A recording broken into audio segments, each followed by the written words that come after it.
የንስሐ ጥሪ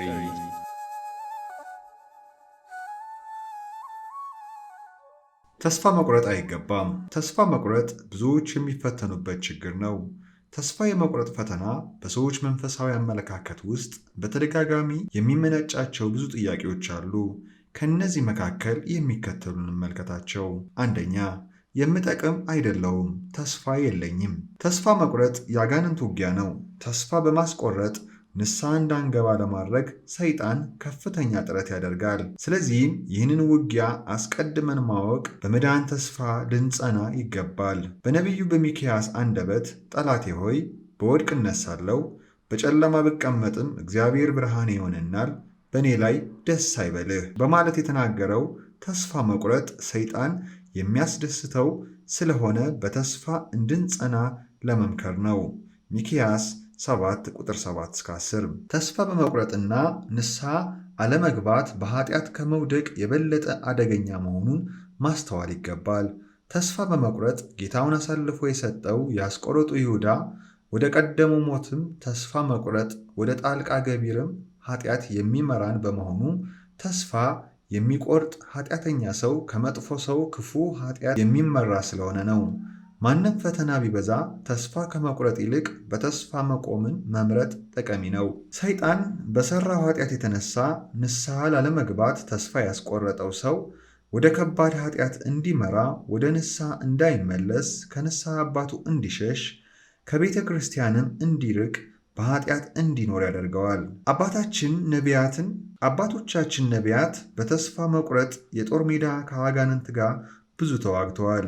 ነቢየ እግዚአብሔር ቅዱስ ዳዊት አቤቱ የሚያስጨንቀኝ ምንኛ በዙ፣ በእኔ ላይ የሚቆሙትስ ብዙ ናቸው። ብዙዎች ነፍሴ አምላክሽ አያድንሽም አሏት። አንተ ግን አቤቱ መጠጊያዬ ነህ፣ ክብሬም ራሴንም ከፍ ከፍ የምታደርግ አንተ ነህ በማለት የተናገረው ቃል የዚህ ውጊያ ጽናትን ያሳየናል። ቅዱስ ዳዊት በመውደቁ ተስፋ አልቆረጠም፣ ወደ ፈጣሪው ተመለሰ። እግዚአብሔር ወደ ክብሩ መለሰው። ዳዊት ብቻ ሳይሆን ብዙዎች ስለ ዳዊት ብሎ ደግሞ አጸናቸው። ስለዚህም የኃጢአት ሸክም በከበደበትና በንስሐ መመለስ መጥፎ ወይም ዋጋ ቢስ በሚመስላቸው ጊዜ ውጊያው የጠላት ሰይጣን መሆኑን አስተውሉ። ተስፋ ሳይቆርጥ በትዕግስት በንስሐ ለመመለስና የእግዚአብሔር ምሕረትን ለማግኘት የበቁትን ቀደምት አበው ማስተዋልና ልቦናን በተስፋ ማጽናት ተገቢ ነው። እኛም በራሳችን ተስፋ ብንቆርጥ እግዚአብሔር ግን ከእኛ ለመዳን ተስፋ አይቆርጥምና የእግዚአብሔር የጸጋ ስጦታ የሆነውን የመዳን ተስፋ በውስጣችን ቢሰራ ተስፋ አይቆርጥምና ተስፋ መቁረጥ አይገባም። ይልቁንስ ለመዳን በትጋት ወደ ንስሐ መመለስ እንጂ። ሁለተኛ፣ ከወደቁበት ኃጢአቴ በፍጹም ልላቀቅ ስለማልችል እንዴት ንስሐ እገባለሁ? ውጊያው የእግዚአብሔር ነው፣ እርሱም ይዋጋል። መፍራትና ማፈር የለብንም። አንደኛ ሳሙኤል ምዕራፍ 17 ከቁጥር 37 ሁልጊዜም የእግዚአብሔር ኃይል እንጂ የራሳችን ጉልበት መመልከት የለብንም። በኤርምያስ እንደተጻፈው አንተ እግዚአብሔር አምላኬ ነህ፣ መልሰኝ እኔም እመለሳለሁ ማለት ያስፈልጋል። እግዚአብሔርን ተስፋ አድርገን ኃጢአታችን ብንዋጋ እርሱ ያሸንፍልናል። ከመፍራትና ከማፈር የተነሳ ንስሐ ከመግባትም ወደ ኋላ ማለት አያስፈልግም። በእርሱ በመተማመን እግዚአብሔርን ኃይልና ብርታት ሊሰጠን የታመነ ነው። ሦስተኛ፣ ያለሁበት ሁኔታ ንስሐ ለመግባት የሚያስችል አይደለም። ማንም ተስፋ የለኝም። እግዚአብሔር ለመካኗ ሴት የተናገረውን ማሰብ ይገባል። አንቺ ያልወለድሽው መካን ሆይ ዘምሪ። ይህ ቃል የሚያመለክተው ሴቲቱ መውለድ አልቻለችም በማለት ተስፋ ቆርተው ከማዘን ይልቅ በእግዚአብሔር ተስፋ እንድታደርግ የተናገረ መሆኑ ነው። ስለዚህም በእኛ ግምት ብቻ ፈጽሞ የመዳን ተስፋ እንደሌለ ማሰብ አይገባም። ተስፋ የሚያስቆርጥ ነገር ግን ለእግዚአብሔር መተው ተገቢ ነው፣ እርሱም በመመለሳችን ተስፋ አለውና። አራተኛ፣ ከኃጢአቴ ብዛት የተነሳ ንስሐ አልገባም፣ ጥረትም አላደርግም። ይህ አባባል ወደ ሐሳብ ለሕይወት መጥፎ አዝማሚያ ነው። አራተኛ፣ ከኃጢአቴ ብዛት የተነሳ ንስሐ አልገባም፣ ጥረትም አላደርግም። ይህ አባባል ወይም ሐሳብ ለሕይወት መጥፎ አዝማሚያ ነው። እዚህ ደረጃ ቢደርስም ተስፋ መቁረጥ ግን አይገባም። እግዚአብሔር ሁልጊዜ እኛን ለማዳን ፈቃዱ ነውና። ቅዱሳን ጻድቃንና መላእክታት ሁሉ ስለ እኛ ነፍስ መዳን ይጸልያሉ፣ ይማልዳሉ። ንስሐ እንድንፈልጋትም እግዚአብሔርን ይረዳናል። በመጽሐፍም ስለ በጎ ፍቃድ መፈለግን ማድረግ በእናንተ የሚሠራው የእግዚአብሔር ነውና በማለት ተጽፏል። ስለዚህ እኛ ደግሞ አምላካችን እግዚአብሔር ወደ አንተ መመለስ እንፈልጋለን፣ መመለሱንም ስጠኝ እንበለው። አምስተኛ ከዚህ በኋላ በውኑ የቀረበው የሕይወቴ ዘመን ሁሉ ከኃጢአት ተለይቶ መኖር ይቻላልን? ልቤ የኃጢአት ስለሚወዳት ሥጋዬ ማሸነፍ እችል ይሆንን? ንስሐ ብገባ ዳግመኛ ወደ ኃጢአት መመለስ አይቀሬ ነው ይባል ይሆንን?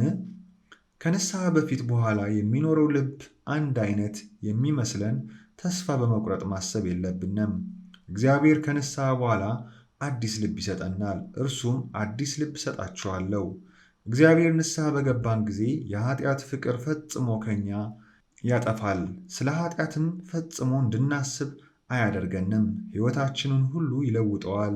በዚህ ምክንያት ንስሐ ከመግባት አንዘገይ። 6. ምንም እንኳን ንስሐ ብገባ የአእምሮዬ ሐሳብ ከቀድሞ ሊለወጥ አይችልም ይባል ይሆንን? ነገር ግን አንፍራ። እግዚአብሔር ሐሳባችን ሁሉ ያነጻዋል፣ የታደሰ ልቦናም ይሰጠናል። ወደ ንስሐ የተመለሱ ሰዎች በታላቅ መንፈሳዊ ኃይል እንደሚታደስ አንዘንጋ። ንስሐ የሚገባ ሰው ፍቅሩ ከፍተኛ ነው። ከኃጢአት የተመለሰችው ሴት ለዚህ ማስረጃ ልትሆን ትችላለች። 7. አሁንስ የእግዚአብሔር ይቅር ይለኝ ይሆንን? እኔንስ ይቀበለኝ ይሆንን እንላለን። እግዚአብሔር አምላካችን ግን ወደ እኔ የመጣውን ከእኔ ከቶ አላወጣውም ብሏል። ዮሐንስ 6 ቁጥር 37 ላይ እግዚአብሔር ወደ እርሱ በመጣን ጊዜ መቀበል ብቻ ሳይሆን በፍቅሩ ያጥበናል። ከበረዶ ይልቅ ነጭ እንሆናለን። የቀድሞ ኃጢአታችንም ይቅር ይለናል። እርሱም በደላችሁን እምራለሁ፣ ኃጢአታችሁንም ከእንግዲህ ወዲህ ደግሜ አላስብም በማለት ተናግሯል። ኤርምያስ 31:34 በሕዝቅኤልም እርሱ ከኃጢአት ተመልሶ ፍርድን ቅን ነገር ቢያደርግ የሠራው ኃጢአት ሁሉ አይታሰብም፣ ፍርድና ቅን ነገርን አድርጎ በእርግጥም በሕይወት ይኖራልና። እግዚአብሔር ሰው የሆነለትና በመስቀል ተሰቅሎ የሞተለት ነፍስ የተወዳጀው መሆኑንም እናስብ። ስለዚህ እግዚአብሔር ይቅር አይለኝም ማለት ትተን በንስሐ የእግዚአብሔር ይቅርታን ለማግኘት ተስፋችን ጽኑ ይሁን። 8. እግዚአብሔር ይቅር ሊለኝ ሊቀበለኝ ቢወድ ኃጢአቴ ግን የከፋ ነው ይባል ይሆንን? የእግዚአብሔር ቃል ግን እላችኋለሁ ኃጢአት፣ ስድብ ሁሉ ይቅር ተብለዋል። እግዚአብሔር ወልድን አላውቀውም ያለ ቅዱስ ጴጥሮስ እንኳን ንስሐ ገብቶ ይቅርታን አግኝቷል። የኃጢአት መጠን ብዛት ሳይሆን የተመለሱትን ሁሉ ይቅር ለማለት እግዚአብሔር የታመነ ነው። የጥጃ ምስል ሲሰራ የተባረረው ካህኑ አሮን ንስሐ በገባ ጊዜ ይቅርታን አግኝቷል። ታላቁ ካህን ኢያሱም ንስሐ በገባ ጊዜ እግዚአብሔር ተቀብሎታል። ስለዚህ የእግዚአብሔር ቸርነት እናስብ እንጂ በኃጢአት ክብደት ተስፋ አንቁረጥ፣ በእግዚአብሔር ፊት ሁሉ ቀላል ነውና።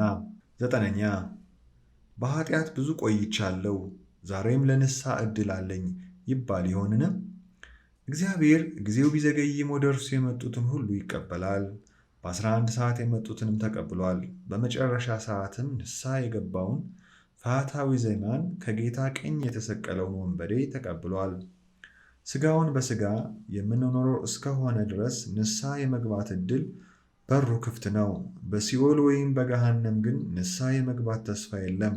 ስለዚህ ብዙ ዘመን በኃጢአት ኑር ያለው የንስሐ ዕድል ተሟጧል ከማለት ይልቅ የእግዚአብሔርን ምሕረት ተስፋ ማድረግ የሚበጅ መሆኑን መዘንጋት አይገባም። 10. ኃጢአቴ መንፈስ ቅዱስን እንደመሳደብ ይቆጠርብኝን በማለት ይፈራ ይሆናል። ነገር ግን እስከ መጨረሻው እግዚአብሔር አላወቅንም ካላልን በመጨረሻ ሰዓት ቢሆን ወደ ፈጣሪ ወደ እግዚአብሔር ከተመለስን ንስሐም ከገባን ራሳችንን ለመንፈስ ቅዱስ አስገዛን ማለት ነው። ኃጢአታችን ይሰረያል። ስለዚህም የሆነ ያልሆነውን ምክንያት እየፈጠርን ንስሐ እንድንገባ የሚያዘገየን ሰይጣን መሆኑን በማወቅ ፈንታ ሳንሰጠው ተስፋ ሳንቆርጥ ንስሐ በመግባት ገንዘብ ማድረግ ያስፈልጋል። ያለ ንስሐ ስርየት ኃጢአት አይገኝምና።